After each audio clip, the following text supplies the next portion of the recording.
Want to know why? Ask how. Howard the Humongous. There's a problem with our society trying to tamp down on violence. Sometimes we are incredibly one-sided and there's violence we are not supposed to see. It's called political correctness. It happened with Ray Rice and it happened with Michael Brown.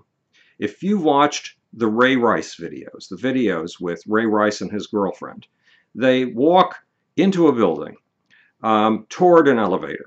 They're apparently disagreeing about something. And Ray Rice's fiance slaps at him like this.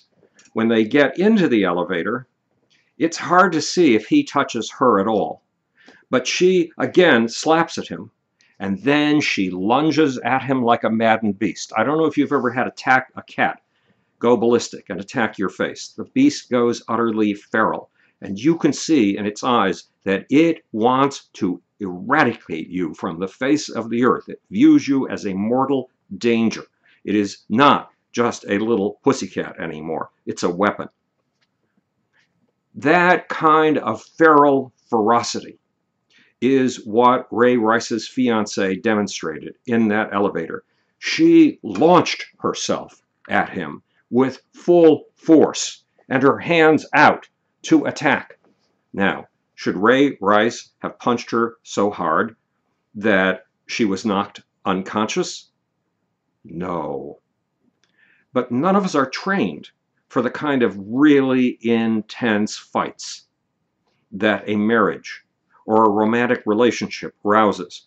For the first year or so of a relationship, we control ourselves. We present ourselves in the best possible light. After that year is over, a second self comes to the surface. And it's a self that is far more impulsive and can get far more violent.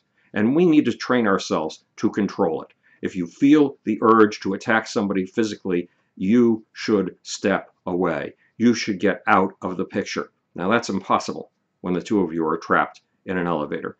But the deal is this. Feminism talks about only one aspect of spousal abuse. Males abusing females. I got news for you. Females may be much, much smaller than males in many cases. But they can be ferocious and they can attack. They can attack verbally in ways you wouldn't believe, and they can attack physically, and sometimes they do. You hear of wives who throw things. Those are potentially lethal weapons, and no one stops them. The police will not attempt to stop a woman who is being violent by throwing things or doing what Ray Rice's girlfriend did, because they've been trained to regard spousal abuse as a one-way proposition. Only violence from males is spousal abuse.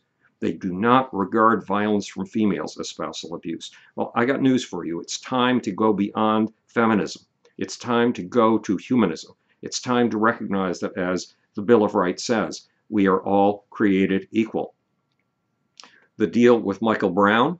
Michael Brown was 292 pounds, 6'4" tall, and go see the video of Michael Brown in the store where he robbed $49.95 worth of cigarillos.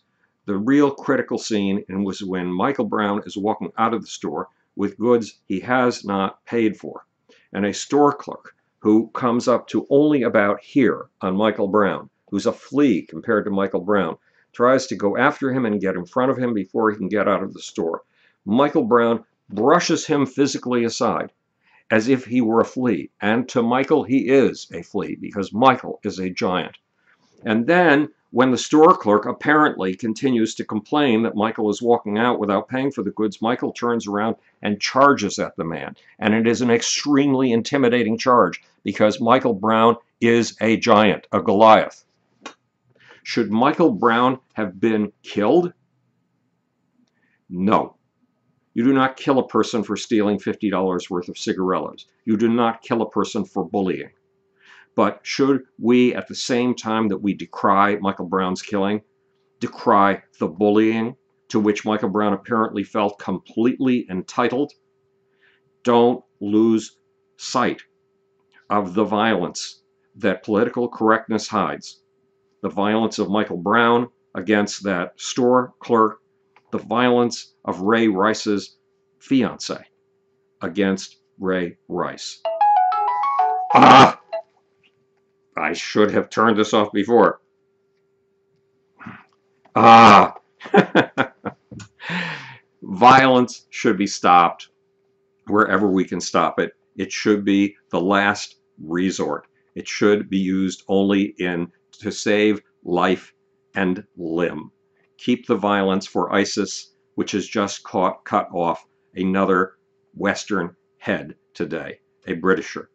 But keep your eye on the violence that we are not supposed to see. It's important to stop that as it is to stop the violence that the lens of political correctness puts in the middle of our perceptual screen.